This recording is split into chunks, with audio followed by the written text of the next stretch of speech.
जय गुरु जी संगत जी। जय गुरु जी। शुक्राना गुरु जी। गुरु जी का अनंतम अनंतम शुक्राना। ओम नमः शिवाय। शिव जी सदा सहाय। ओम नमः शिवाय। गुरु जी सदा सहाय। गुरु जी के चरणों में कोटि कोटि प्रणाम और सारी साथ संगत जी को जय गुरु जी। संगत जी, इस चैनल के माध्यम से आपको गुरु जी के लेटेस्ट प्यारे प्यारे सत्संग सुनाए जाएंगे। और यदि आपका भी कोई सत्संग है और वो आप मेरे चैनल के माध्यम से शेयर करना चाहते हैं तो डिस्क्रिप्शन में दी गई ईमेल आईडी और व्हाट्सएप नंबर पर आप अपना सत्संग भेज सकते हैं। आपका सत्संग भी दूसरे संगत जी के साथ ज़रूर शेयर किया जाएगा। और संगत जी, यदि मुझसे कोई गलती हो जाए बोलने में तो कृपया क्षमा कीजिएगा। तो देर ना करते हुए सत्संग को शुरू करते हैं। जय गुरु जी। शुक्राना गुरु जी। जय गुरु जी। शुक्राना गुरु जी। अनंतम अनंतम शुक्राना गुरु जी। गुरु जी के पावन चरणों में मेरा कोटि कोटि प्रणाम। सारी संगत को जय गुरु जी। ओम नमः शिवाय। शिव जी सदा सहाय। ओम नमः शिवाय। गुरु जी सदा सहाय। ओम नमः शिवाय। शिव जी सदा सहाय। ओम नमः शिवाय। गुरु जी सदा सहाय। जय गुरु जी। शुक्राना गुरु जी। संगत जी, मैं मुंबई से बोल रही हूँ। गुरु जी का शुक्राना सत्संग शेयर करना चाहती हूँ। संगत जी, कल करवा चौथ थी और गुरुजी महाराज के आशीर्वाद से करवा चौथ का बहुत अच्छे से हुआ सब कुछ। संगत जी, गुरुजी ने कहा था कि मैं तुझे चांद में दर्शन दूंगा, मैं तुझे माता रानी के रूप में दर्शन देने आऊँगा, तू मुझे पहचान लेना। संगत जी, गुरुजी महाराज के आशीर्वाद से मुझे अभी सैटरडे को ही मेरे हस्बैंड ने एक बहुत अच्छा सा सूट दिलाया। और गुरुजी महाराज ने जो कहा था कि तू शॉपिंग की टेंशन मत ले, सब मुझ पे छोड़ दे। तो संगत जी, एक दिन पहले ही शॉपिंग हुई और बिल्कुल आइडिया नहीं था कि कोई शॉपिंग होगी, क्योंकि लड़ाई हो गई थी हस्बैंड वाइफ में दोनों में। तो संगत जी, मैंने शाम को कल नहा धो के और उसके बाद मैंने वो सूट पहना और मैं अच्छे से रेडी हुई। संगत जी, इसके बाद मैंने खाने की तैयारी कर ली थी, लेकिन मैंने बस मीठा नहीं बनाया था और मैं मीठे में कुछ और बनाना चाहती थी, क्योंकि चीनी तो अभी मुझे गुरुजी महाराज ने मना की हुई है खाने के लिए। तो मैं गुड़ का ही कुछ मीठा बनाना चाहती थी, लेकिन हलवा नहीं बनाना चाहती थी उस टाइम। मतलब दिमाग में कुछ और मीठे का था कि आज ये मीठा बनाते हैं। लेकिन संगत जी, लेट हो गया, या गुरुजी महाराज की क्या इच्छा थी, क्योंकि गुरुजी महाराज ने दोपहर में एक ऐसा सत्संग सुनवाया जिसमें आंटी ने मुझे बताया कि करवा चौथ का पूजन कैसे करना है। माता रानी को चुनरी उड़ानी है और 13 बिंदी लगानी है रोली की। और उन्होंने बताया कि मीठे में उनको हलवे का प्रसाद लगाना है और शाम को चांद में चलनी से चांद को देख करके और अपने पति को देखना है, पति के पैर छूने हैं, मतलब जो भी था उन्होंने बताया। तो संगत जी, फिर मेरा यही था कि मेरे पास टाइम कम था, तो मैंने यही डिसाइड किया कि मैं हलवा ही बना लूँगी। संगत जी, जब मैं रेडी हुई तभी मेरे घर की बेल बजती है और एक आंटी आती हैं जो कि जस्ट मेरे ऊपर ही रहती हैं। तो आंटी मुझे कहती हैं कि उनकी बहू का आज पहला करवा चौथ है, तो उनके पीहर से भी सामान आया है और उनको कुछ थाली एक्सचेंज करने की कुछ रीति रिवाज है उनके घर में। तो उनको एक साथ में एक सुहागन की भी ज़रूरत है, तो आप आ जाएंगे क्या? संगत जी, फिर मैंने यही कहा कि ठीक है आंटी, मैं आ जाऊँगी। अच्छी बात है, करवा चौथ में तो अगर आपको सुहागनों के साथ में आप कोई भी रस्म करते हैं तो इससे आपका सौभाग्य ही बढ़ता है। संगत जी, फिर यह था कि मैंने जो सूट पहना हुआ था वो थोड़ा सा लूज़ था और मेरे हस्बैंड को थोड़ा कम पसंद आया वो। और मन में एक तरफ यह भी था कि साड़ी पहन लूँ। जो सूट था वो मेरा गोल्डन कलर का था, उसका टॉप तो, और बॉटम मेरी पिंक कलर की थी पैंट, क्योंकि गुरुजी महाराज ने कहा था कि ब्लू, ब्लैक और वाइट नहीं पहनना है। फिर संगत जी, जब आंटी इनवाइट करने आई तो दिमाग में यही था कि सूट पहन के तो नहीं जाऊंगी, क्योंकि थोड़ा लूज़ है, अच्छा नहीं लगता, ऊपर से थोड़ा लूज़ रहेगा, टॉप ही लूज़ है, तो वहाँ सब लोग बैठे होंगे। तो संगत जी, उसके बाद मैंने चेंज करके मैंने साड़ी पहन ली और मैंने रेड येलो कलर की साड़ी पहनी। लहरिए की साड़ी थी मेरी वो, बिल्कुल शिफॉन में। और जय गुरु जी। शुक्राना गुरु जी। संगत जी, उसके बाद हस्बैंड को भी अच्छा लगा कि हाँ अब अच्छी लग रही हो। संगत जी, फिर मेरा यही था कि मुझे यह लगा कि पूजा वहाँ होगी ऊपर जाके, तो मैंने थाली सजा ली, सब कुछ कर लिया, मीठा हलवा बना लिया और मैंने अपनी थाली में रख लिया, करवा रख लिया, सब कुछ रख लिया। संगत जी, फिर जब मैं ऊपर आंटी के पास गई कि आंटी आपको कितना टाइम लगेगा, तब उनकी बहू ने मुझे बताया कि सिर्फ हमें चांद देखने जब आएंगे आप तभी आना। उन्होंने कहा कि आप पूजा घर पर ही कर लीजिए और जब चाँद निकलेगा तब होगी वो रस्म। तो संगत जी, जैसे गुरुजी महाराज चाहते थे कि ये साड़ी पहने, अगर आंटी नहीं आती तो मैं साड़ी नहीं पहनती, और रेड कलर की साड़ी पहनी, रेड कलर का ही चूड़ा पहना। बहुत बहुत शुक्राना गुरुजी महाराज का। संगत जी, फिर मैंने आकर के वापस से पूजा की, और घर आकर के मैंने गाय के कंडे को मैंने गैस पे रख के उस पर मैंने माता रानी की जोत देखी, और उसके बाद में फिर माता रानी की कथा सुनी, गणेश जी भगवान की कथा सुनी, गणेश जी भगवान को भोग लगाया। और संगत जी, ऐसे पूजा संपन्न हुई अच्छे से। संगत जी, मुंबई में कल चाँद नहीं निकला, और जबकि राजस्थान में मेरे इन लॉज सब जयपुर ही रहते हैं, तो उन्होंने बताया कि चाँद 8:30 बजे निकल गया था। संगत जी, 10 बज गए लेकिन चाँद नहीं आया। और गुरुजी महाराज का वो मैसेज बार बार याद आ रहा था कि गुरुजी महाराज ने कहा था कि मैं चाँद में तुझे दर्शन दूंगा, तू मुझे पहचान लेना, क्योंकि मैंने कभी अब तक गुरुजी महाराज के चाँद में दर्शन नहीं किए हैं। तो संगत जी, मैंने कहा गुरुजी महाराज बहुत अच्छी बात है। और एक गुरुजी महाराज की मुझे यह बात भी याद आई कि उन्होंने कहा था कि मैं माता रानी के रूप में तुझे दर्शन देने आऊँगा, तू मुझे पहचान लेना। संगत जी, फिर शाम को जब 10:15 हो गए तो मैं ऐसे ही अपने ही मन में मैंने बोला, गुरुजी महाराज आप तो कुछ भी कर सकते हो, आप तो दिन में भी रात कर सकते हो, आप जब बड़े मंदिर बुलाते हो तो आप वहाँ अमृत वर्षा कर सकते हो। जब मैं गुरुजी के आश्रम में मुंबई में जाती हूँ और धूप होती है तो गुरुजी महाराज से कहती हूँ, गुरुजी महाराज बहुत धूप है, तो वो छाँव कर देते हैं। जब आप कुछ भी कर सकते हो तो आप चाँद भी ला सकते हो गुरुपा।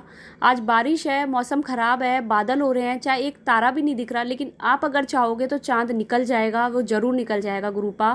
पर कब निकलेगा क्या है, क्योंकि संगत जी अब मैं इतना समझ गई हूँ कि अगर जीवन में कोई भी चीज़ जब भी हो रही है ना, तो उसमें गुरुजी महाराज की कोई ब्लेसिंग है। क्या पता गुरुजी महाराज ने कोई ऐसा टाइम डिसाइड किया हो कि जिसमें वो उस टाइम से मुझे ब्लेस कर रहे हों, और तभी वो चाँद दिखाएंगे मुझे, उनको मुझे ब्लेसिंग्स देनी हो।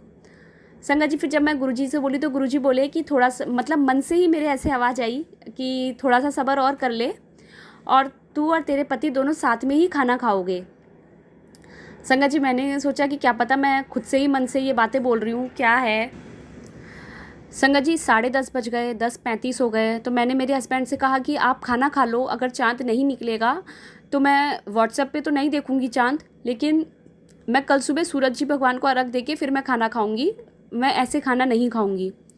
तो संगत जी, मेरे हस्बैंड को फिर मैंने ज़बरदस्ती खाना परोसा, और उन्होंने 2 घास ही खाए थे कि इतने में चाँद निकल गया। मैंने बोला चाँद आ गया, चाँद आ गया, मतलब। और संगत जी, एक बात और कि जब चाँद नहीं निकला था और जब मैंने इनको खाना परोस दिया था, तो मेरे मन में यह था कि गुरुजी महाराज मैं कितनी स्टूपिड हूँ कि मैं अपने मन से ही ये आपके आंसर्स देती हूँ, और मैं सोचती हूँ कि आप बोल रहे हो, जबकि ये सब मेरे ही मन की बातें हैं। मैंने गलत समझ लिया गुरुपा, मैं पागल हो चुकी हूँ, आपकी बेटी पागल हो गई है। संगत जी, लेकिन जैसे ही मैं आती हूँ ऐसे ही विंडो की साइड और देखती हूँ तो चाँद निकल गया है, और मेरे हस्बैंड को मैंने बोला कि आप रुकिए, क्योंकि मेरे पास मतलब डॉटर भी थी 2 साल की, और फिर छत पे जाना था। और संगत जी, बारिश के समय में पता नहीं चाँद अगर दोबारा छुप गया तो फिर बहुत मुश्किल हो जाएगा देखना। हाथ में थाली थी। संगत जी, तो फटाफट से चाँद देखने ऊपर गए, और जो आंटी इनवाइट करने आई थी तो उनकी भी बहू वो ऊपर थी। संगत जी, मैं चालनी सब कुछ लेकर गई। हम यहाँ पर मुंबई में तो मुझे करवा मिट्टी का मिला, जबकि हमारे वहाँ राजस्थान में चीनी के करवे होते हैं वाइट कलर के, तो हम उन्हीं से ही पूजते हैं। लेकिन मम्मी ने कहा था कि अगर मिट्टी का मिले तो कोई प्रॉब्लम नहीं है, उसमें ही पानी भर करके और उससे अर्घ दे देना। संगत जी, उसके बाद में ऊपर जाके अर्घ दिया भगवान को, और मैं बताऊंगी नहीं, लेकिन जो टाइम गुरुजी महाराज को ब्लेस करना था एंजल नंबर्स के रूप में, उन्होंने वही ब्लेसिंग्स दी संगत जी। और संगत जी, जो आंटी मुझे इनवाइट करने आई थी, तो मैं समझ गई थी कि गुरुजी महाराज उन आंटी के रूप में घर पर आए हैं, और वो छत पर थी आंटी, उन्होंने फास्ट नहीं किया था करवा चौथ का, वो कभी नहीं करती है। तो मैंने तुरंत उनके वहाँ पे पूजा करने के बाद में उनके पैर छुए। बहुत बहुत शुक्राना गुरुजी महाराज का, उन्होंने मुझे दर्शन दिए, क्योंकि गुरुजी महाराज कहते हैं कि वो सबके अंदर है, बस तुम्हारे देखने की और पहचानने की बात है। जय गुरुजी, शुक्राना गुरुजी, बहुत बहुत शुक्राना। संगत जी, मैं उनकी बहू के साथ वो रस्म नहीं कर पाई थी, क्योंकि उन्होंने वहीं पे उनको एक और लेडीज़ छत पे मिल गई थी, तो उन्होंने उनके साथ वो रिचुअल्स कर लिए थे अपने। तो जो गुरुजी महाराज को करवाना होता है वो वही करवाते हैं। मेरे लिए उन्होंने जो सोचा था कि ये साड़ी पहने, इस तरीके से रेडी हो और बस, तो घर पर पूजा हो कि घर पर ही होगी, क्योंकि ये ऐसे तो साड़ी पहनेगी नहीं। जय गुरु जी, शुक्राना गुरु जी महाराज का, लख लख शुक्राना, अनंतम अनंतम शुक्राना। अब संगत जी, मैं चाँद को बहुत मतलब देर तक देखती रही कि गुरुजी महाराज के उसमें दर्शन होंगे, आज गुरुजी महाराज ने बोला है, लेकिन मुझे उसमें गुरुजी महाराज के दर्शन नहीं हुए। और मैंने यही सोचा कि मैं ही पागल हूँ, गुरुजी महाराज पक्का मुझे डांटेंगे कि तुझे समझ ही नहीं आता है, तू मूर्ख है, कि क्या पता गुरुजी महाराज दिखाना भी चाह रहे हो और मैं ही नहीं देख पा रही हूँ। फिर संगत जी रात ऐसे ही होता है, मैंने खाना खा लिया, चेंज कर लिया सब कुछ, रात के 12 बज गए संगत जी। फिर मैं फर्स्ट फ्लोर पे रहती हूँ संगत जी, चाँद काफ़ी ऊपर चला गया था, तो भी मैं अपने स्लाइडर से चाँद को देख रही थी ऐसे ही। फिर संगत जी मैंने फिर देखा, उसमें अच्छे से उसको ऐसे मतलब आंखों के अंदर से पानी आने लग गया। तब तक मैंने देखा कि क्या पता गुरुजी महाराज के दर्शन होंगे। संगत जी मुझे फिर भी दर्शन नहीं हुए। फिर मैं अपना फ़ोन चलाती हूँ संगत जी, और उसके बाद में मेरा यही था कि हस्बैंड और मेरी डॉटर सो गए थे, तो मैंने यही सोचा कि अब मैं भी जाकर सो जाती हूँ। संगत जी मैंने फ़ोन बंद किया और 12 बजे के बाद का ही टाइम था, और जैसे ही मैंने एक बार ऐसे ही चाँद को देखा, तो संगत जी पता नहीं क्यों गुरुजी महाराज ने दिमाग में डाला कि चाँद को मत देख, चाँद के आसपास जो बादल हो रहे हैं एक बार उनको देख सकी। संगत जी फिर मैंने उनको देखा तो मुझे ऐसा लगा जैसे कोई शेप बन रही है, कुछ तो है जो मैं समझ नहीं पा रही हूँ। संगत जी फिर मैं देखती रही संगत जी, इतने में मुझे एक चाँद के नीचे एक 3 बना हुआ दिखता है।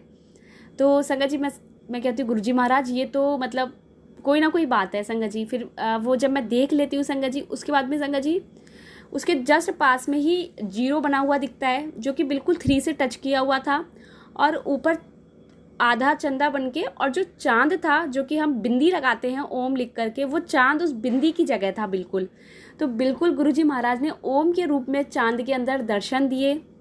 रात को समझ आया। बहुत बहुत शुक्राना गुरुजी महाराज का, अनंतम अनंतम शुक्राना, लख लख शुक्राना। और उन्होंने यह भी कहा था कि मैं तुझे चाँद के अंदर एक वो दर्शन और दूंगा जो मैं तुझे ब्लेस करना चाहता हूँ, और तू खुद उसको देख के समझ जाएगी। और संगत जी मैं समझ गई थी गुरुजी महाराज ने मुझे क्या ब्लेसिंग्स दी है। बस कहते हैं कि अपनी ब्लेसिंग्स बतानी नहीं चाहिए, लेकिन जितना हुआ मैं बताऊँगी, और क्योंकि उससे हमारी संगत को समझने में हेल्प होती है, और जो गुरुजी महाराज कहेंगे वही करूँगी। तो मैं गुरुजी महाराज का लख लख शुक्राना करती हूँ कि उन्होंने जाते समय रात के 12 बजे के बाद में मुझे चाँद में ओम के दर्शन दिए, इतने अच्छे से दर्शन दिए, और उन्होंने जो कहा था वह पूरी तरह से सब कुछ सही था, सच था, वही सब हुआ। मेरे महाराज का लख लख शुक्राना, अनंतम अनंतम शुक्राना। संगत जी उसके बाद में जब मैं आज सुबह उठी तो गुरुजी महाराज का मैसेज आया कि मैंने तुझे पहले भी बताया था कि तेरे बच्चे पर, तेरे बेटे पर एक बहुत बड़ा संकट है, इस सत्संग को सुन, नहीं तो पछताएगी। संगत जी कहते हैं कि गुरुजी महाराज ऐसे मैसेजेस नहीं देते हैं, पछताएगी ये सब गुरुजी महाराज नहीं बोलते हैं। लेकिन संगत जी ये जो मैसेज है ना, ये मुझे 4 दिन से लगातार आ रहा है कि तेरे बेटे पर संकट है, संकट है। संगत जी मैंने इसके लिए भी सत्संग शेयर किया एक गुरुजी महाराज का, और मैंने उसमें भी बताया संगत जी कि मेरी जो भतीजी है उसके साथ कल संडे को ही एक इंसिडेंट हुआ कि वो पापा की शॉप पर गई थी, और वहाँ उसके ऊपर एक chemical caustic soda liquid form में उस बच्ची के ऊपर गिर गया, और आधे से ज़्यादा गिर गया। संगत जी मेरी भतीजी अभी 6 साल की है, मुझे नहीं पता था कि लिक्विड है वो। मम्मी ने मुझे फ़ोन पे बताया था कि आज ऐसा उसके साथ गिर गया है और वो कोनी से जल गई है थोड़ा।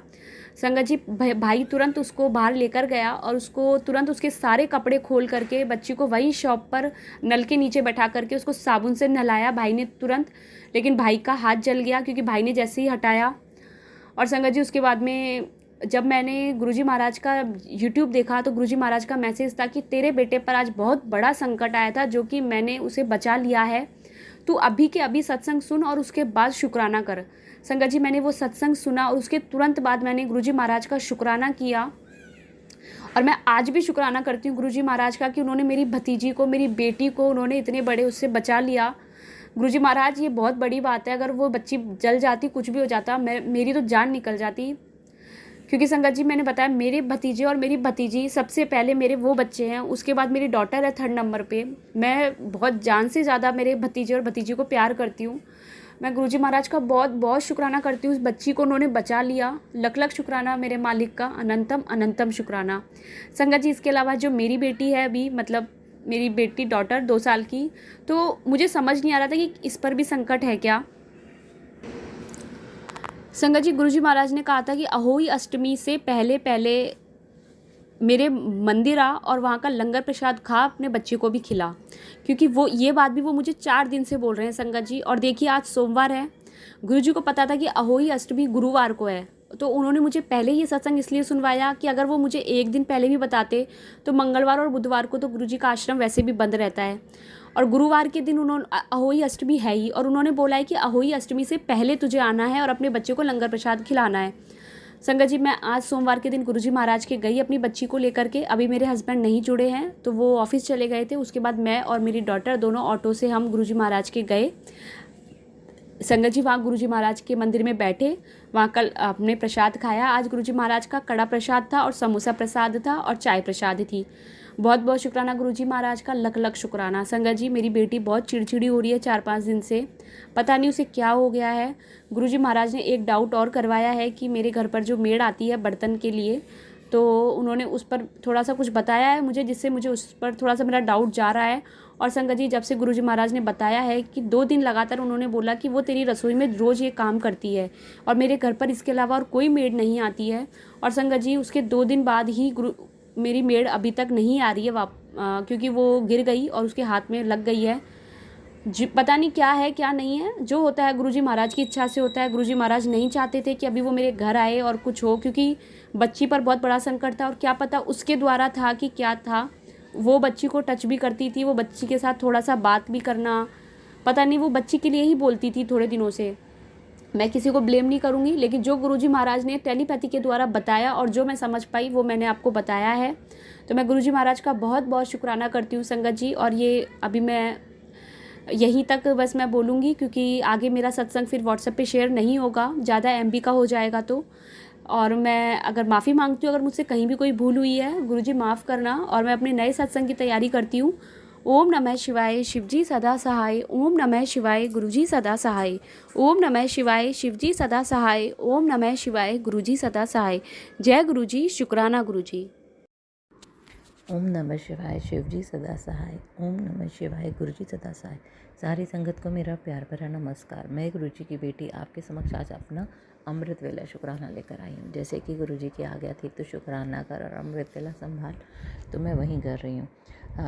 जैसे ही आपके ऊपर कोई प्रॉब्लम आने वाली है, गुरुजी आपको पहले से सचेत कर देते हैं, सत्संग के थ्रू आपका वो कष्ट कटवा देते हैं। और गुरुजी ने मुझे कल ही एक सत्संग सुनवाया जिसमें हेडिंग थी कि तुझे एक मानसिक, तेरे दिमाग की बीमारी हो सकती है, तेरे सारे कर्मों का लेखा मेरे पास है, तो ये सत्संग सुन और अपना कष्ट कटवा।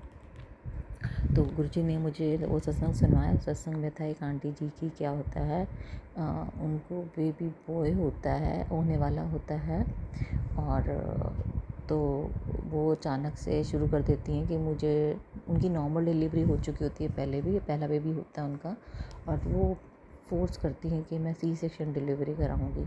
और वो एकदम से ही शुरू हो जाती है। सारे डॉक्टर्स कहते हैं आपकी नॉर्मल डिलीवरी होगी, और वो कहती नहीं मैं C-सेक्शन ही करवाऊंगी। उनके घर वाले भी बोलते थे दिमाग ख़राब हो गया, तो वो मानती नहीं है। तो वो क्या करती हैं, वो C-सेक्शन डिलीवरी पे ही अटकी रहती हैं। तो सब उनसे नाराज़ होते हैं, भाई ये क्या कर रही है, मतलब कैसे कर रही है। तो सबको पता नहीं होता अब इनके मतलब मेंटल हेल्थ पे प्रॉब्लम पड़ रहा है। तो फिर वो कुछ ज़्यादा ही फोर्स करती हैं ऐसे, तो उनके घर वाले उनको डॉक्टर पास ले जाते हैं, कहते हैं कैसी बातें कर रही है ये।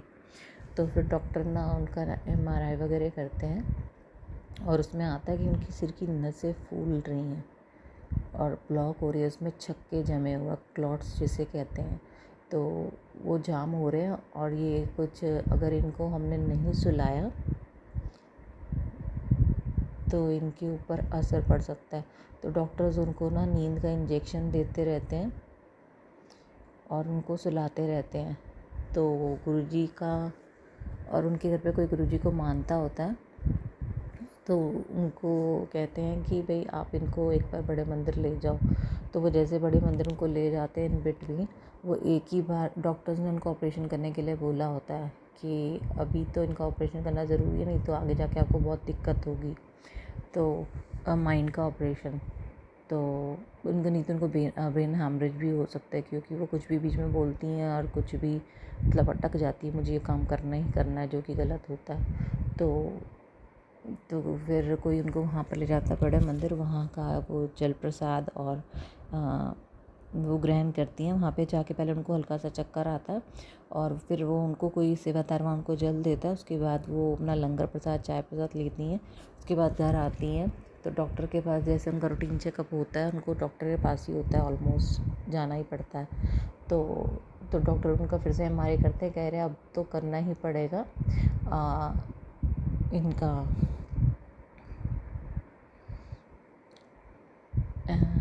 एमआरआई, मतलब ऑपरेशन सर्जरी करनी ही पड़ेगी। तो उसके बाद डॉक्टर्स वगैरह क्या करते हैं, तो उनकी सर्जरी वगैरह के लिए फिर से टेस्ट वगैरह करते हैं और वो बिल्कुल नॉर्मल आती है, जो उनकी ब्रेन में प्रॉब्लम आती है। तो सब देख के हैरान होते हैं कि क्या चीज़ है, कि कल तक तो मतलब इसकी सारी नसें ब्लॉक थी क्लॉट से, अब इसमें कुछ भी नहीं है। तो तो वो गुरुजी का लख लख शुक्राना करते हैं और गुरुजी ने मुझे यहीं सुनवाया। तो अनंतम शुक्राना गुरुजी, आपने ये जो ब्रेन की प्रॉब्लम आने से पहले ही मेरी सॉल्व करवा दी, अनंतम शुक्राना। गुरुजी ने कहा था तेरे माड़े कर्मों का खाता सब मेरे पास है। और गुरुजी का एक दिन मैसेज भी आया था, तो अपने माड़े कर्मों के लिए माफ़ी मांगा कर। तो गुरुजी मुझसे कुछ जो भी भूल चुकोगे मुझे नहीं पता, मुझे क्षमा कीजिए, क्षमा कीजिए, मेरे माड़े कर्मों के लिए मुझे क्षमा कीजिए। मेरे में ऐसी बुद्धि दीजिए कि मैं ऐसे कर्म करूँ ही ना। गुरुजी आपके रास्ते पे चलूँ, मैं आपके दिखाए रास्ते पे चलूँ, आप मेरे साथ अंग संग बने रहें और मैं आपका हमेशा ध्यान करती हूँ, मेरे परिवार पे हमेशा आपकी कृपा बने। और गुरुजी ने मुझे कल एक पेट में यूरिन में एक सिस्ट से रिलेटेड भी सत्संग सुनवाया कि आंटी जी के यहाँ सिस्ट होता है और वो फिर गुरुजी का जल प्रसाद वगैरह लेती हैं और चंदन तिलक लगाती हैं। तो उसी से ही थोड़े टाइम के बाद उनकी रिपोर्ट्स एकदम नॉर्मल हो जाती है, सब हैरान हो जाते हैं। तो शुक्राना गुरुजी, अनंतम शुक्राना। और गुरुजी ने मेरे बच्चों से रिलेटेड भी सुनवाया कि मेरे बच्चों पे ब्लैक मैजिक हो के और मेरे बच्चों को भी ऐसी कोई पेट की दिक्कत है और भी बहुत सारी दिक्कतें बताई, और जो गुरुजी ने सत्संग सुनवा के ही कटवा रहे हैं। तो शुक्राना गुरुजी, अनंतम शुक्राना। से कुछ भूल चुकोगे तो क्षमा करना। और गुरुजी का कल मुझे एक गुरुजी ने मैसेज सुनवाया, कल के साथ एक चमत्कार होने वाला है। और उस सत्संग में उन्होंने मुझे सुनवाया कि एक आंटी जी को ना घर पे ही फ़ोन मिलता है, उनके घर के अंदर ही कोई नहीं आता कोई नहीं जाता, और एक पैक्ड बॉक्स पड़ा होता है, उसके बाद जय गुरुजी लिखा होता है। तो वो देख के हैरान हो जाती है ये क्या है। फिर वो अपने बच्चों से पूछती है कि तुमने यहाँ पे रखा क्या। वो बोलते नहीं हमने तो कुछ नहीं रखा और घर पे भी कोई नहीं आया। तो वो उसको खोलती हैं, उसमें से एक ब्रांड न्यू नया उनको फ़ोन चाहिए होता है और वो फ़ोन मिलता है उन्हें। तो वो इतनी खुश हो जाती हैं, देखो गुरुजी के चमत्कार। और वो अपना, उनके पास पैसे नहीं होते, वो अपना बैग खोलती है जिसमें पैसे रखती हैं और उसके अंदर से नए नोट भी निकलते हैं। उनके घर में कोई भी नहीं आता, ना उनके हस्बैंड ने रखा था ना बच्चों ने। तो ये था गुरुजी का चमत्कार, शुक्राना गुरुजी। और फिर मैं ये सत्संग सुनती हूँ तो मुझे लगा मेरे साथ ऐसा क्यों होगा, ना तो मुझे फ़ोन की ज़रूरत है, मेरे पास लैपटॉप वगैरह बच्चों के पास सब कुछ है, लेकिन कई दिनों से मेरे बच्चे मुझे बोल रहे थे मम्मी आईपैड ले लो। तो हमने कहा था देखेंगे, कोई इतनी ज़रूरत नहीं है। लेकिन कल क्या हुआ, शाम को मेरे हस्बैंड जी का जो काम है, अब बहुत सारे काम हैं हमारे, उनमें से एक काम में से जैसे एजेंसी वाले आपको दिवाली गिफ्ट्स देते हैं तो वो शॉप पर देते हैं। तो पिछली बार भी उन्होंने हमें गोल्ड कॉइन दिया। हमारी जॉइंट फैमिली है और जो हमारे बड़े ताया जी हैं वो हमेशा वही चीज़ें रख लेते हैं और हमें कुछ नहीं देते, जबकि संभालते हैं सब मेरे हस्बैंड है जिस काम के लिए जो गिफ्ट आया। तो उन्होंने क्या किया, लास्ट टाइम गोल्ड की गिन्नी और कॉइन आया था तो उन्होंने बताया नहीं, खुद रख लिया। और इस बार भी वहाँ से गिफ्ट आया। एक्चुअली वो गिफ्ट ऐसे पैक था जैसे हल्का सा लगेगा आपको पैक्ड हो, पेपर बैग में था और गिफ्ट रैप किया हुआ था। तो उनको लगा शायद नोटबुक होगी या कोई तस्वीर होगी, और साथ में मिठाई का डब्बा। उन्होंने खोला ही नहीं और सीधा घर भिजवा दिया। नौकर के थ्रू बोला कि ये मेरे हस्बैंड ने वहाँ ले तो लिया लेकिन वो अपने पास रख लेते हैं ताया जी। लेकिन इस बार उन्होंने क्या किया, पीछे से जब हम घर पे आ गए तो पीछे से नौकर के हाथ घर भिजवा दिया, बोल दिया उनको दे देना घर पे, वो रख लेंगे। और मैंने रात को जैसे दरवाज़ा खोला, बोला ये भैया का है, भैया को दे देना, नौकर बोला। तो मैंने इनसे पूछा ये क्या कह रहे, ये वहाँ से गिफ्ट आया था पिछली साल जो हमारा काम है दिवाली गिफ्ट। तो पिछली बार भी उन्होंने दिया, इस बार तस्वीर होगी तो हमारे हाथ में पकड़ा दी, हल्का तो लग रहा है। तो फिर मैं गुरुजी के सामने बैठती हूँ और मैं जैसे ही इस रैप को खोलती हूँ उसमें गैलेक्सी टैब लिखा होता है और हम इतने खुश हो जाते हैं। देखो गुरुजी का चमत्कार। गुरुजी ने मुझे बोला था आज तेरे घर में मतलब कुछ ऐसे इलेक्ट्रॉनिक चीज़ गिफ्ट में आने वाली है, जो मैंने सत्संग में सुना था। तो और वहीं मैं अपने बच्चों को देती हूँ, मेरे बच्चे बहुत टाइम से मांग रहे थे सरप्राइज़, वो इतने खुश हो जाते हैं। और मेरी बेटी तो उसको छोटी 8 साल की है, अभी खोलने से पहले ही बोलती है शुक्राना गुरुजी, ओम नमः शिवाय, शिव जी सदा सहाय, ओम नमः शिवाय, गुरु जी सदा सहाय। और बोलती हैं गुरुजी आप कितने अच्छे हो, हमें छोटी छोटी चीज़ों का ध्यान रखते हो और आप हमें प्रोवाइड कराते हो, तो शुक्राना गुरुजी, अनंतम शुक्राना। तो जैसे कि दिवाली आने वाली है तो गुरुजी ने कहा है इस बार तेरे घर साक्षात माँ लक्ष्मी आएंगी और मैं भी आऊँगा। तो धनतेरस वाले दिन कोई भी तेरे घर में आए तो तू उसे मीठा ज़रूर खिलाइयो। ऐसे मत जाने जियो, मैं और माता लक्ष्मी किसी भी रूप में आ सकता है, और हो सके तो शाम के टाइम धनतेरस के दिन खीर का तू भोग लगाइयो और मुझे अपने परिवार को भी खिलाइयो। तेरे घर में सुख शांति और धन बरसता रहेगा। तो ओम नमः शिवाय, शिव जी सदा सहाय, ओम नमः शिवाय, गुरु जी सदा सहाय।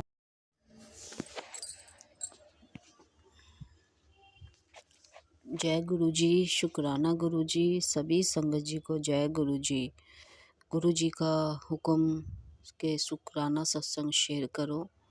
तो आज गुरु जी का हुक्म सराखों पे और अपनी सभी संगत जी के साथ गुरु जी का सत्संग शेयर करते हैं। तो सभी संगत जी, उससे पहले मैं गुरु जी का मंत्र जाप करूँगी।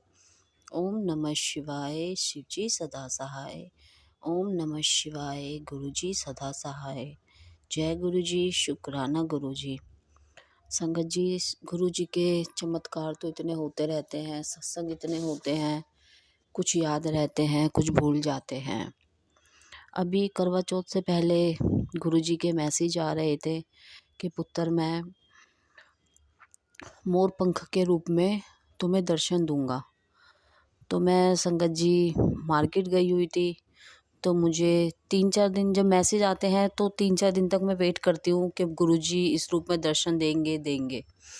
तो मैं मार्केट गई हुई थी, तो मुझे ये था क्या पता कोई मुझे गिफ्ट में मोर पंख दे या मुझे कहीं से मोर पंख मिल जाए। तो मैं ऐसे सोचती रही, तो मार्केट से मैं घूम के भी आ गई थी।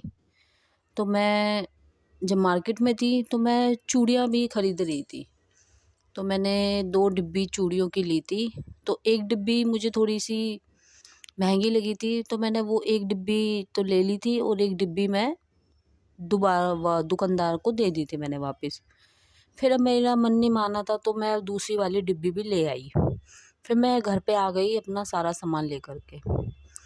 फिर मैं शाम को जब गुरुजी की जब पूजा करने के लिए बैठी थी, तो मैं गुरुजी से मन ही मन बात कर रही थी कि गुरुजी, आपने तो बोला था कि आप मुझे मोर पंख के रूप में दर्शन देंगे, पर मुझे तो आज 3-4 दिन हो गए आपके मोर पंख का गिफ्ट, आपके दर्शन तो हुए ही नहीं। तो फिर पूजा करते करते गुरुजी ने मेरे दिमाग में थॉट डाला कि बेटा, जो आप डिब्बी लेके आए हो चूड़ियों की, थोड़ा मुझे लगा था कि एक डिब्बी है जो ग्रीन ग्रीन से कलर की है, उस पे कुछ है। फिर मैं जैसे पूजा करके उठी तो मैंने अपना सामान निकाल के देखा, उसमें जो चूड़ियों की डिब्बी थी, एक वाइट रेड कलर की थी और एक वाइट और ग्रीन कलर की थी। तो मुझे कुछ लगा, फिर मैंने जल्दी से डिब्बी निकाल के देखी। तो संगत जी, आप यकीन नहीं करेंगे, उस डिब्बी के ऊपर बांसुरी और बांसुरी के साथ में मोर पंख बना हुआ था। तो मुझे तो इतना मोर पंख को देख के इतनी खुशी हुई, इतने अचंभा भी हुआ कि गुरुजी, रियल में ना सही पर मोर पंख के दर्शन तो आपने मुझे करा ही दिए, और मेरे पास वो मोर पंख, चाहे पिक्चर में ही सही, फोटो में ही सही, पर मोर पंख मेरे पास आ गया और आपका आशीर्वाद मुझे मिल गया। तो ऐसे सत्संग होते हैं तो मन को बहुत खुशी भी होती है, बहुत अच्छा भी लगता है। और एक बात और गुरुजी, कभी कभी गुरुजी हमारी लाइफ के अंदर इतने दुख तकलीफ़ें आ जाती हैं, बहुत परेशानियां आ जाती हैं, तो उन परेशानियों के बीच में मुस्कुराना, परिवार के साथ खुश रहना थोड़ा सा कठिन हो जाता है, क्योंकि उस टाइम पे हम इतना परेशान हो जाते हैं, तो ऐसा लगता है मुस्कान तो जैसे हमारे लाइफ से कहीं गायब सी हो गई है। और गुरुजी जब परेशानियां आती हैं तो कहाँ आपकी संगत कहाँ से मुस्कुराएगी, क्योंकि कभी कभी अब उसे नेगेटिविटी कहें या क्या कहें कुछ समझ नहीं आता मुझे तो। क्योंकि आज के टाइम में सबसे बड़ी जो परेशानी है, मुझे जहाँ तक लगता है, पैसों की कमी है। क्योंकि जब अगर संगत के पास, सभी के पास अपने घर चलाने के लिए, तो गुरुपा मैं यही अरदास करूँगी कि आप अपनी संगत को इतना तो दो कि आपकी संगत कभी किसी के सामने हाथ ना फैलाए। इतना हर किसी के पास हो कि हर कोई अपनी अपने बच्चों की इच्छाओं को ना मारे गुरुपा। मैं अपने लिए भी और सभी संगत के लिए भी यही अरदास जरूर करूँगी कि गुरुपा सबके काम धंधे में ऐसी बरकत दो कि सबके पैसों को लेकर के जो परेशानियां चल रही हैं वो दूर हो जाए। क्योंकि हमारी लाइफ की आधी परेशानियां तो गुरुजी पैसों से ही जुड़ी हुई है। हाँ, मैं ये कहना ज़रूर चाहूँगी सभी संगत से कि हमें अपने फिजूल फिजूल से, सब चीज़ों से थोड़ा सा बचना चाहिए। बाकी अगर हमारे पास इतना पैसा है, हम अपनी लाइफ को अच्छे से जी रहे हैं तो ठीक है। नहीं तो गुरुपा जिनके पास दिक्कत परेशानी है, प्लीज़ आप गुरुपा उनकी कमाई में बरकत करना मेरे गुरुपा। बाकी हर अपनी संगत को इस लायक, वैसे तो आपके होते हुए हमें नौबत आती नहीं है कि कभी किसी के सामने हाथ फैलाने पड़े, पर बाय चांस फिर भी कभी कोई ना कोई ऐसा कोई काम आ जाए, फिर भी गुरुपा आप अपनी संगत को इस लायक बनाओ कि कोई किसी के सामने, आपके अलावा किसी के सामने हाथ फैलाने की नौबत ना आए हमें। क्योंकि गुरुपा मैंने भी अभी 1 डेढ़ साल से बहुत ज़्यादा पैसों की इतनी दिक्कत, इतनी परेशानियां देखी हैं। फिर भी ना चाहते हुए भी पता नहीं कैसे कैसे दिन निकाले हैं, बहुत कठिनाई से दिन भी निकले हैं, और आपने भी आशीर्वाद दिया है तो दिन निकलते गए। और गुरुपा कभी कभी ऐसा लगता है कि जो ये नेगेटिविटी होती है, ये हमेशा के लिए क्यों नहीं ख़त्म हो सकती हमारी लाइफ से। मावस आती है तो हम नेगेटिविटी से घिर जाते हैं, पूर्णिमा आती है तो हम नेगेटिविटी से घिर जाते हैं। तो ये नेगेटिविटी इतनी पावरफुल है क्या, जो हमें इतना अपने कंट्रोल में कर लेती है गुरुपा। प्लीज़ आप इस नेगेटिविटी नाम की चीज़ को हमारी लाइफ से निकाल फेंको गुरुपा। हर महीने परेशान होना, घर में कभी ये दिक्कत कभी ये परेशानी आ जाती है, कब तक नेगेटिविटी से लड़ते रहेंगे हम। और कहते हैं कि हमारे घर के जब पितृ खुश होते हैं तो हम खुश होते हैं, वो दुखी होते हैं तो हमें दुखी करते हैं। तो हम कितना तो करते रहते हैं, पूजा भी करते हैं अपने पितरों के लिए, सब कुछ करते हैं। कोई गलती हो जाती है तो उसके लिए क्षमा भी करते हैं। उसके बावजूद भी फिर ऐसा क्या हो जाता है गुरुपा, सब कुछ ठीक चलते चलते फिर एकदम से सब कुछ ऐसे लड़खड़ा सा जाता है। समझ नहीं आता है गुरुपा, क्या ये सारी लाइफ हम इंसानों की क्या ऐसे ही बीतती रहेगी क्या? क्या हम नेगेटिविटी से लड़ते रहेंगे, पितरों को ही खुश करते रहेंगे, वो नाराज़ हो गए हैं, अब वो हमारे देवी देवता खुद नाराज़ हो गए, उन्हें खुश करना, ये करना, वो करना। तो गुरुपा ये सब कब तक, समझ नहीं आता मुझे। पर गुरुपा बस आप अपनी मेहर बनाए रखिए, आपकी मेहरबानी रहेगी तो हम सब चीज़ों से हमें लड़ने की शक्ति भी मिलती रहेगी। पर हाँ, ये है जब से गुरुपा का अब हाथ है, हाथ उन्होंने, हमने नहीं गुरुपा का हाथ पकड़ा, गुरुपा ने हमारा हाथ पकड़ा हुआ है। जब से उन्होंने हमारा हाथ पकड़ा है, मतलब दिल इतना मजबूत तो हो गया है कि कोई भी परेशानी होती है तो उसको आराम से, वो समय हमारा आराम से निकल जाता है। इतनी हमें कठिनाई महसूस नहीं होती है उस समय को पार करने के लिए।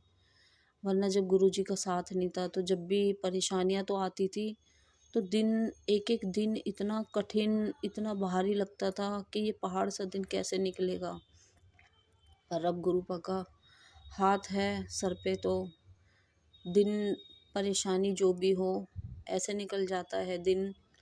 पर गुरुपा का सिमरन करते करते, ओम नमः शिवाय शिवजी सदा सहाय, ओम नमः शिवाय गुरुजी सदा सहाय का जाप करते करते थोड़ा सा कम परेशानी लगती है।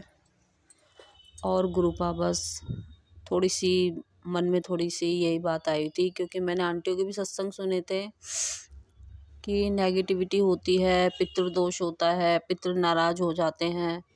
क्योंकि कभी कभी मुझे भी ऐसा ही लगता है, मुझे भी ये पितरों के मैसेज इतने आते हैं बहुत ज़्यादा।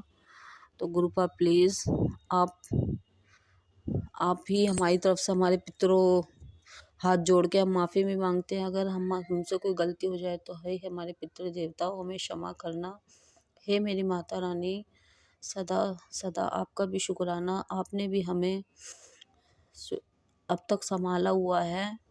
सभी मेरे देवी देवताओं का शुक्राना। और गुरुपा बस मेरा सत्संग आज का यहीं तक, और जब नए नए सत्संग होते रहेंगे, गुरुपा के रोज़ सत्संग होते रहे, रोज़ हम अपने सत्संग गुरुपा के चरणों में शेयर करते रहेंगे, अपनी हाजिरी लगाते रहेंगे। गुरुपा बस आपका आशीर्वाद बना रहे, घर में खुशियाँ आती रहें, बच्चों की हर ख्वाहिश, सभी के बच्चों की हर ख्वाहिशें पूरी हो, किसी के बच्चे को अपनी किसी ख्वाहिश के लिए मन ना मारना पड़े। खासकर बच्चों की पढ़ाई लिखाई से रिलेटेड, जो बच्चा जितना पढ़ना लिखना चाहे, गुरुपा आप उनकी इतनी मदद करना, उन बच्चों को आगे बढ़ाते रहना गुरुपा। हर बच्चे का सपना पूरा करना पढ़ाई लिखाई को लेकर के, जिस बच्चे का जो भी सपना है गुरुपा, हर बच्चे को सद्बुद्धि देना, पढ़ाई लिखाई में ध्यान लगे हर बच्चे का। बस गुरुपा आज के लिए इतना ही। एक बार फिर मैं गुरुपा का मंत्र जाप करूँगी। ओम नमः शिवाय, शिवजी सदा सहाय। ओम नमः शिवाय, मेरे गुरुजी सदा सहाय। जय गुरुजी, शुक्राना गुरुजी, अनंतम अनंतम शुक्राना शुक्राना मेरे मालिक। जय गुरुजी संगत जी, शुक्राना गुरुजी, अनंतम अनंतम शुक्राना मेरे मालिक। ओम नमः शिवाय, शिवजी सदा सहाय। ओम नमः शिवाय, गुरुजी सदा सहाय। तो संगत जी, आज का सत्संग बहुत ही स्पेशल है। मैं रात को जब अभी मेडिटेशन करने के लिए बैठा तो मेरे मन में विचार आ रहे थे। जैसे मैं रोज़ ट्रैवल करके ना अपनी स्कूटी से ट्रैवल करके आधे पौने घंटे का ट्रैवल करके अपनी शॉप पे जाता हूँ। तो आजकल मेरे विचारों में ये आ रहा था कि मेरा एक्सीडेंट हो जाएगा। तो कई बार आपको नेगेटिव विचार घेर लेते हैं बहुत, और आप उनको सच मानने लग जाते हो। अब मेडिटेशन में मन नहीं लग रहा है और ये विचार आ रहे हैं, और मैं वहीं पर टिक गया और वही विचार घूम रहे। लेकिन जैसे ही मैंने गुरुजी का मंत्र जाप करना शुरू किया, 1 बार 2 बार 3 बार 4 बार 5 बार, तो मेरा फोकस धीरे धीरे हट गया और मैं इतना पॉजिटिव हो गया। मेरे मन में विचार आया कि अभी पिछले दिनों ही तो मुझे हल्की सी स्कूटी से गिरने के कारण हल्की सी एक खरोंच आई थी। तो हो सकता है गुरुजी ने मेरा बहुत बड़ा जो कोई हादसा था वो टाल दिया हो, गुरुजी ने किसी आने वाले संकट के कारण मुझे बचा लिया हो, ऐसा भी तो हो सकता है। ठीक है। और वैसे भी कई बार हम वहमों भरमों में बहुत रहते हैं। ठीक है। तो उसके बाद जब मैं मंत्र जाप करने लग गया, बार बार जब मैंने मंत्र जाप किया, तो मेरा माइंड इतना पॉजिटिव हो गया कि मुझे उस तरफ ख्याल भी नहीं आया कि जो भी होगा गुरुजी संभाल लेंगे, जो भी होता है हमारे अच्छे के लिए होता है, गुरुजी सब संभाल लेंगे। बस यही मुझे लगा, और यही मेरी आज की बहुत ही ज़रूरी एक सत्संग था कि आपकी लाइफ में जो भी प्रॉब्लम आ रही होती है ना, आप उसको सोच के, जो अभी आई भी नहीं है उसको सोच के पहले ही मत घबरा जाया करो।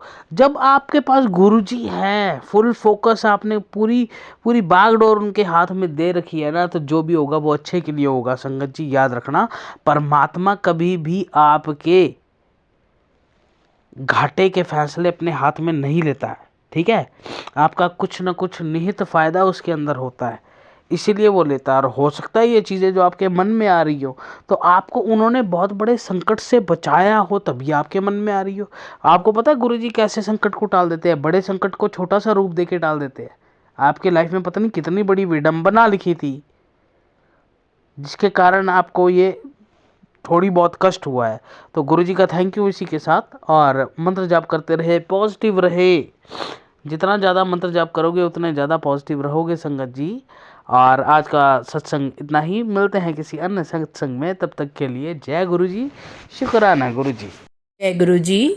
संगत जी, यदि सत्संग पसंद आया हो, सत्संग को लाइक करें, दूसरे संगत जी के साथ सत्संग को शेयर करें, चैनल को सब्सक्राइब करें और यदि आप भी अपना सत्संग दूसरे संगत जी के साथ शेयर करना चाहते हैं तो डिस्क्रिप्शन में दी गई ईमेल आईडी और व्हाट्सएप नंबर पर आप अपना सत्संग भेज सकते हैं।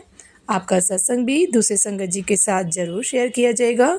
जय गुरु जी, शुक्राना गुरु जी। सारी संगत जी को जय गुरु जी।